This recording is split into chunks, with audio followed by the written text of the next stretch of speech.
한 사회 안에 여러 민족, 문화가 어우러져 있는 다문화. 우리는 다문화 사회로 급속히 변화하고 있습니다. 국내 체류 외국인이 최근 통계에서 약 269만 명으로 집계돼 300만 명 시대의 진입을 눈앞에 두고 있습니다. 이는 국내 3대 대도시인 인천광역시 인구에 육박하는 수치입니다. 국내 총인구의 5.2%에 달하는 이들은 산업 현장뿐 아니라 사회 곳곳에서 우리 사회의 구성원으로 제 몫을 다하고 있습니다. 다민족, 다문화를 구성하는 이들은 저출산으로 인한 인구 감소를 막는 대안으로도 떠오르고 있습니다. 하지만 아직도 이웃이 아닌 이방인으로 보는 시선이 존재하는 게 현실인데요. 우리 사회가 진정한 다문화 공생으로 나아가기 위해선 어떤 것이 필요할까요? 미래의 난제를 풀어가는 열쇠가 될 다문화를 바로 들여다보겠습니다. 우리 주변이나 TV, 방송, 언론 매체에서 어렵지 않게 만날 수 있는 국내 체류 외국인. 우리는 급격하게 다문화 사회로 변화하고 있습니다. 이는 불과 근 20-30년 만에 이뤄진 일입니다. 2024년 10월에 그 출입국 외국인 정책 본부의 통계에 따르면 한 269만 명 정도로 이렇게 나오고 있는데요. 통계청에 따르면은 앞으로 한 15년 후인 2040년 정도에 가면은 우리나라의 다문화 외국인 인구가 한 400만 명 정도로 지금 추세로 가더라도 그 정도 될 것이라고 추계를 하고 있습니다. 통상 외국인 인구가 총인구의 5%를 넘기면 다문화 사회에 진입한 것으로 봅니다. 우리는 더 이상 단일 민족 국가를 고집할 수 없게 된 건데요. 실제로 우리는 주변에서 결혼과 귀화, 유학, 취업 등으로 한국 사회의 일원으로 생활하는 외국인을 어렵지 않게 만나게 됩니다. 2023 다문화 인구 동태 통계를 보면 지난해 다문화 혼인은 2만 431건으로 전체 혼인 중 10.6%를 차지합니다. 다문화 출생아는 12,150명으로 전체 출생의 5.3%에 달합니다. 유아, 청소년, 그다음에 청년들의 인력을 어떻게 우리가 활용할 것인지, 그다음에 장년들의 인력을 적재적소에 우리가 어떻게 분배할 것인지, 이들의 복지 문제라든지 의료 문제라든지 이런 것들을 우리가 어떻게 잘 활용해 나가고 여러 가지 복지에 누출이 없도록 만들어 갈 건지 하는 이주민들, 외국인 주민들의 생애 전체에 관련된 어떠한 이주 정책을 저희들이 통괄적으로 좀 전체적으로 살펴보는 그러한 법과 제도, 조직이 지금 현재 절실한 상황입니다. 인구 구조 문제가 우리에게 가장 큰 화두가 되기 시작하면서 전반적으로 이주에 대해 이제 조금 바라보는 시선들이 좀 많이 변하고 있다고 생각이 듭니다. 지금 운영하고 있는 이제 고용 허가제도 쿼터를 계속해서 늘려가고 있고 이주자분들이 허용할 수 있는 업종도 계속해서 좀 추가가 되고 있고요. 그리고 이분들이 이제 정주화할 수 있는 경로인 그 E7-4 비자의 쿼터도 좀 획기적으로 늘어가면서 좀 더 이분들을 정주화하고자 하는 부분도 눈에 띄게 좀 계속해서 발전해 나가고 있다고 보입니다. 한국고용정보원에 따르면 소멸 위험이 있는 지자체는 2005년 33곳에서 2023년 113곳으로 3배 이상 늘어났습니다. 이는 전국 시군구 228곳 중 49.6%로 절반에 달합니다. 이대로 가다가는 시군구 2곳 중 1곳은 사라질 수도 있는 것입니다.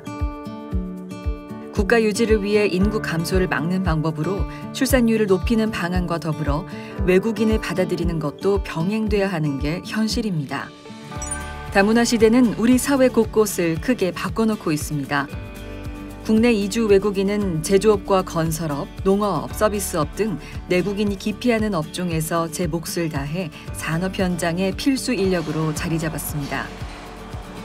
2004년부터 시행한 외국 인력 활용을 위한 고용 허가제를 통해 국내에서 일자리를 구한 외국인은 20년간 100만 명에 이릅니다.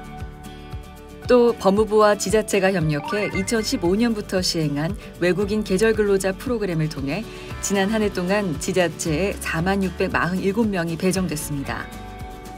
한국에 정착하는 모습을 봤을 때 과거와 달라진 점은 개발도상국에서 건너온 많은 이들이 단기 취업 비자로 일하며 수입을 모은 뒤 거주국으로 돌아가려던 초창기와 달리 최근에는 점차 대한민국에서 장기적으로 자리 잡으려 한다는 겁니다. 법무부 통계에 따르면 국내 체류 외국인의 51% 이상이 체류 기간 연장을 원했고 17.2%는 영주권 취득을, 11.3%는 한국 국적 취득을 희망해 한국에서의 장기 체류 또는 정주를 희망하는 비율은 79.5%에 달하는 것으로 집계됐습니다. 가장 좋은 거는 학교 교육 시스템 자체가 많이 잘 되어 있더라고요. 그러니까 학생이 그 학사든 석사든 박사든 본인 전공을 깊게 배울 수 있게끔 시설이라든 아니면 여러 지식이라든 많이 다양하게 받을 수 있게끔 마련 잘 되어 있는 것 같습니다. 인종차별은 아니더라도 외국인이라는 약간 거리감? 그런 거는 있는 것 같습니다. 물론 수업한 동안은 그런 것도 못 느끼지만 밖에 나가보면은 그런 차이가 있더라고요. 근데 보통 저희 외국 친구들이 많은데 너는 뭐 인종차별 당해본 적이 있냐 없냐 그렇게 얘기를 하는데 개인적으로 저는 그런 건 한 번도 안 느껴봤어요. 다양한 가족에 대한 국민인식조사에 따르면 본인 또는 자녀가 결혼하려는 상대방 가족의 형태가 다문화 가족 자녀인 경우 79.2%가 수용한다는 입장을 밝혔습니다. 국민 다문화 수용성 조사를 보면 청소년의 다문화 수용성은 71.39점으로 성인에 비해 상당히 높게 나타났습니다. 기성세대보다 젊은 세대가 상대적으로 다문화에 열린 마음을 갖고 있는 것으로 보입니다. 한국에 사는 게 생각보다 재밌어요. 특히 서울의 다양성에 놀랐어요. 약간 전 세계 음식을 찾을 수 있고 항상 뭐 예쁜 것들 많고 아니면 재밌는 일 많아서 그리고 깨끗하고 사람도 좋고 웹사이트에 가입해야 될 때마다 전화번호랑 신분증 필요하잖아요. 근데 가끔은 웹사이트는 외국인 등록증이 안 받아요. 그거 약간 문제들 많이 생기는 것 같아요. 한국은 엄청 안전해요. 특히 밤에 산책을 하거나 아니면 편의점 갔다 올 땐 안전에 대한 걱정 안 하게 갈 수 있어서 너무 좋아요. 하지만 외국인 증가에 대한 부정적 시선이 여전히 존재하는 게 현실입니다. 이들은 대한민국의 당당한 구성원으로 인정받고 싶지만 뿌리 깊은 반다문화 정서 등으로 인해 한국 정착에 어려움을 호소하고 있습니다.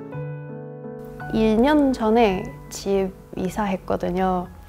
그때 제가 엄청 마음에 드는 집이 있어서 부동산에 갔는데 근데 집주인은 내가 외국인이라는 걸 들었을 때 바로 안 된다고 했어요. 외국인들은 시끄럽고 막 말도 안 듣고 그리고 한국말 못해서 소통이 어렵다고 했어요. 근데 제가 한국말 하잖아요. 그래서 집주인이랑 제가 직접 얘기하고 싶었었는데 집주인이 저한테 얘기하기 싫고 그냥 안 된다고 했어요.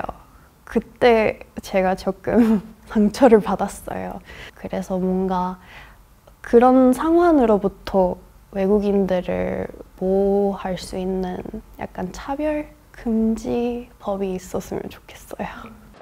단일 민족, 단일 문화가 익숙한 일부 기성세대는 다문화 사회라는 걸 인정하기를 꺼리며 내국인 일자리 감소, 범죄 발생, 치안 문제 등을 우려하는 목소리를 내기도 합니다.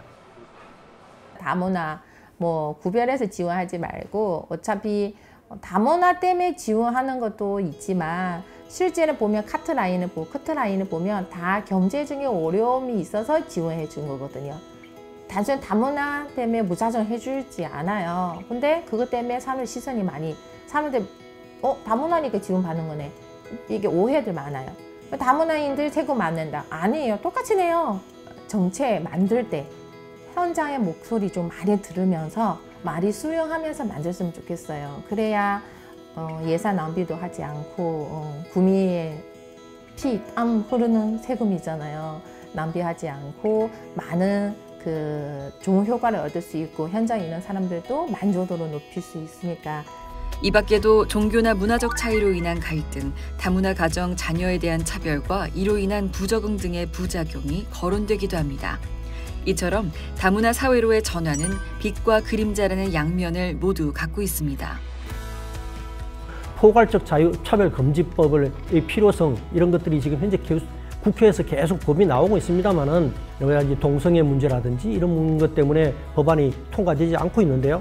그러한 포괄적인 차별금지법으로 자꾸 우리가 갑론을박하고 지지부진 끌 것이 아니라 발등에 떨어진 불인 다문화 외국인에 대한 차별, 이것만이라도 일단은 사회적 합의를 만들어 나가는 것이 좋지 않느냐. 그래서 국회에서 다문화 외국인에 대한 차별금지법 이런 것들이 좀 저희들이 개별법으로 좀 진행되었으면 좋겠다 하는 것이 저희의 생각입니다.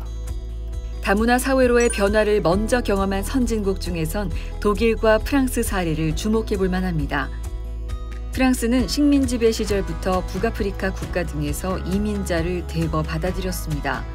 단순히 이주자가 프랑스에 이렇게 동화다닌 게 아니라 이주자가 가지고 있는 그 문화적 다양성도 존중을 하면서 이주자가 프랑스어도 공부를 하고 프랑스 문화를 이해하는 그런 기회도 제공하는 동시에 프랑스의 그 국민들, 그러니까 선주민들로도 하여금 이 이민 사회란 무엇인지에 대한 교육도 제공을 하고 어떤 점이 다르고 우리가 어떻게 이런 것들을 함께 좀 맞춰 나갈 수 있을지에 대한 그 양방향적인 좀 과정도 최근 들어 많이 고민을 하고 있다고 보면 될 것 같습니다. 특히 독일은 지난 2000년에서 2020년 사이에 이주민을 적극적으로 받아들여 인구가 170만 명 증가했습니다. 하지만 한편으론 이민자들을 노동력으로만 취급하고 사회통합 정책을 충분히 마련하지 않아 차별과 편견, 경제적 불평등 등의 문제점이 발생했다는 비판도 받았습니다. 이에 독일은 무엇보다 사회통합 정책에 집중하고 있습니다. 이거는 필연적이고 필수다. 그래서 우리가 받아들일 거냐 안 받아들일 거냐가 아니고 안 받아들일 수가 없고 꼭 받아들여야 되고 성공적으로 받아들이는 방법을 우리가 찾아야 됩니다. 이렇게 가다가는 100년 후에 대한민국이 없어질지도 몰라요. 그래서 우리 나라에 와서 우리와 함께 같은 뜻, 같은 문화, 같은 생각을 가지고 살아나갈 분들을 잘 모셔오고 감사하게 생각해야 그 다음에 답이 제시가 되고 우리 미래가 있다고 생각합니다. 이제는 우리가 이민청이라는 것을 만들어서 한국에 들어오는 이민자들이 유아부터 노인까지 전체적으로 우리가 좀 통괄적으로 이렇게 관리할 수 있는 그러한 제도, 그러한 시스템이 필요하지 않느냐 하는 지적을 하고 있습니다. 정부기관과 지원단체에서 다문화 사회정착을 위해 다각도로 노력을 기울이고 있지만 그럼에도 소외되는 다문화 이웃이 적지 않습니다. 어차피 남편 지원을 받으면 본인도 받는데 근데 남편분이 안 계시는 경우는 요즘 이혼이나 사별이 되게 많아요. 그러면 그분들 지원을 받을 수 있을까?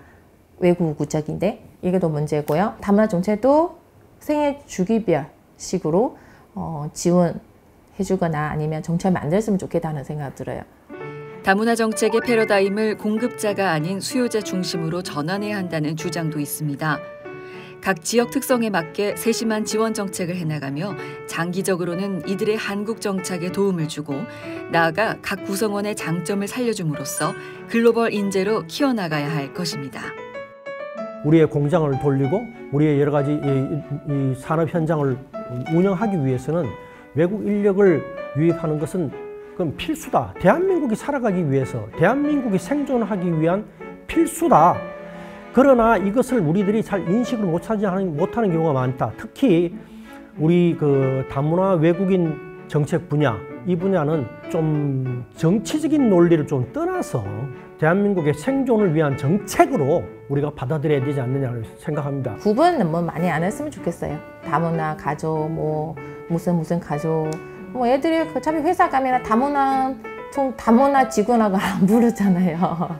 얼굴을 달아도 대한민국 태어나고 대한민국 자라면 대한민국 국민이라고 생각해 주시면 좋은 사회가 될 수 있습니다. 다문화는 우리 미래의 경쟁력입니다. 다양하게 어우러진 문화는 이 땅에서 또 다른 가능성을 만들어내고 있습니다. 대한민국의 힘찬 도약을 위해 거스를 수 없는 다문화의 길. 심도 있는 정책과 마음 깊은 포용력이 무엇보다 필요한 때입니다.